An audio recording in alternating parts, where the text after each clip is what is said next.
while we're here, we should also talk about some properties of derivatives and specifically properties of the power rule, because there's two really nice properties that we also have. So if we were adding two separate functions, if we had f of x plus or minus g of x and we wanted to take the derivative, we can just take the derivative of each one of those separately. So in other words, the derivative sort of distributes over addition and subtraction, for lack of a better word. So when we have addition or subtraction, it's not going to radically change how we take the derivative of a function. And then the second one says if we have c times f of x, where c is just some constant, and I want to take the derivative of that function, well, that's just c times f prime of x, the derivative. And this says that we can sort of factor out a constant multiple, for lack of a better word here. So just to illustrate these two real quick before we hop into an example, for this first property, if I had something like y equals x cubed plus x squared, and I wanted to take the derivative of it, I could just take the derivative of each one of these two terms separately. My derivative would look like 3x squared plus 2x, which is really what most of us would probably expect it to be or want it to be intuitively. So this is a really, really nice property. That second property says if you have a constant multiple, so let's say if you had y equals 6x to the fourth power, we can kind of factor out this constant of a 6. So when we take the derivative y prime, we can have 6 times the derivative of x to the fourth, which would be 4x cubed. And then we could go ahead and multiply these two, 6 times 4. Well, that gives me 24x to the third. So if you want to, we can jump straight from this first step down to this last step and just multiply the 6 and the 4 right away. That's perfectly fine. So these are really, really nice properties to have. They make finding derivatives a whole heck of a lot easier. So we're going to practice using these in these examples here. We're going to find some derivatives. First up, I want to find the derivative f prime of x for the function f of x equals 5x cubed minus 2x plus 1. So here we have actually both of those derivative rules that we want to use. When I take the derivative, first of all, for 5x cubed, I will just multiply by my power. 5 times 3, well, that gives me 15x squared.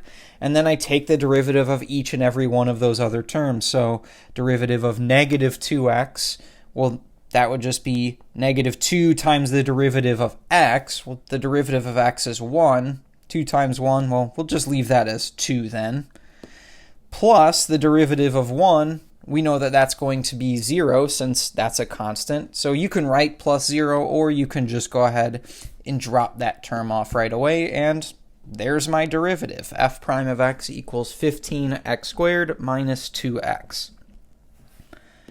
Next up, we've got y equals 3 plus 10x minus 7x raised to the minus 2 power. So I'm going to take my derivative. I know that the derivative of 3 of this term, well, that's a constant, so its derivative must be 0. The derivative of 10x, well, that's 10 times the derivative of x. We said the derivative of x is 1, so you can write 10 times 1, or you can just leave it as 10. And then the derivative of negative 7x raised to the negative 2, so I'll multiply my powers here. Negative 7 times negative 2, I'm going to have plus 14x, and then subtracting 1 from my power gives me negative 3. So again, just be careful with your signs. You could leave your answer like this, or if you wanted to rewrite this with a positive exponent, it would look like 10 plus 14 divided by x to the third. So either one of these is perfectly fine when you write your final answer. The one thing that I do want to point out, when you rewrite with a positive exponent, we only take what's attached to that negative exponent and bump that down to the denominator. So only that x cubed lives in the denominator. That 14, that is not attached to our exponent of negative 3, so that 14 is actually just going to sit right up there in the numerator. Next up, we want to find dy dt for the function y equals t to the fourth minus 7t cubed plus t minus the cubed root of t. So we've got a lot of terms here.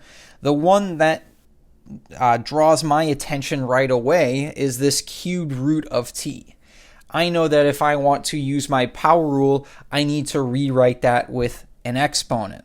So I'm going to take a moment here just to rewrite y. Y equals t to the fourth minus 7t cubed plus t minus, this would be t raised to the 1/3 power right here.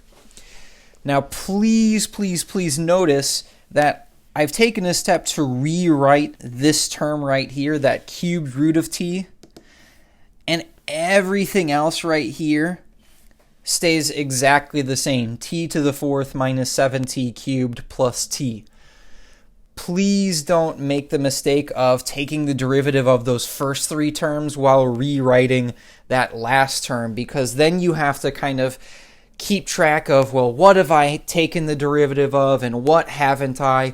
It's a very easy way to make a mistake. So I always try to strongly recommend to make sure that you keep all of the rest of your function the same if it doesn't need to be rewritten, and then take all of the derivatives of each one of the terms at the same time so that we don't have to keep track of what we have differentiated and what we haven't. So we've rewritten it. We can go ahead and use our power rule now. The derivative y prime, or dy dt, is equal to 4t raised to the third power minus 21t squared plus the derivative of t, that's just going to be 1, minus, here I'll multiply by my power, 1/3 t, and then subtracting 1 from my power should give me negative 2/3. So you could leave your answer like that. If you prefer a positive exponent, that would look like 4t cubed minus 21t squared plus 1 minus 1 over 3t raised to the 2/3 power. Either one of these, again, perfectly fine as your answer. Last up, I want the derivative of negative 3 over 4x plus 4 over x cubed minus x to the fourth over 8. I look at this and I see an x in the denominator in those first two terms, so I know that I need to rewrite that function. This last term, you can rewrite if you feel that it will help you, but it's not necessary. We don't have to rewrite that term if we don't want to. But I'm going to rewrite those first terms for sure. D dx. So let's see, that first term, that would look like negative 3 over 4 times, now you can write this one of two ways. We could say times x to the negative 1 power. We could sort of write that x to the negative 1 off to the side. Or we could put that x to the negative 1 in the numerator. And I think that's what I'm going to do. Plus, here we've got 4x raised to the negative 3 power. And then minus, you could leave that as x to the fourth over 8 if you wanted to. And that's what I'm going to do. Or if you prefer, that fraction worries you, you could rewrite that as 1/8 times x to the fourth, and it might make finding the derivative using the power rule a little bit easier. But I think most of us are probably just going to end up leaving this as x to the fourth over 8, and that's perfectly fine. So I've rewritten this with negative exponents, which means I should be able to go ahead and take the derivative of this function. Multiplying by my power, let's see, I should have a positive 3 over 4. Subtracting 1 from my power should give me x to the negative 2. Minus 4 times negative 3, I've got negative 12x.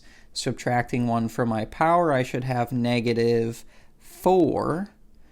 minus over here, I'm just going to take the derivative of this numerator. The 8 in the denominator, that's really a constant multiple, so nothing really happens to that 8. It's just going to kind of come along for the ride here. So I'm going to have 4x to the third divided by 8. Now we could simplify this, and really that's the one thing I think you should do in this problem is simplify that 4 over 8. If you wanted to leave that negative exponent, that's perfectly fine, but I would certainly simplify that fraction, and while I'm at it, I'm just going to rewrite my negative exponents as well.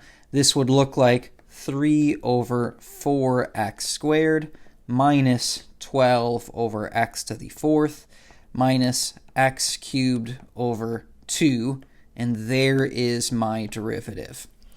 So these are two really nice properties. They're very intuitive. They work sort of the way you would want them to, and it makes finding the derivative a whole lot easier in a bunch of different cases.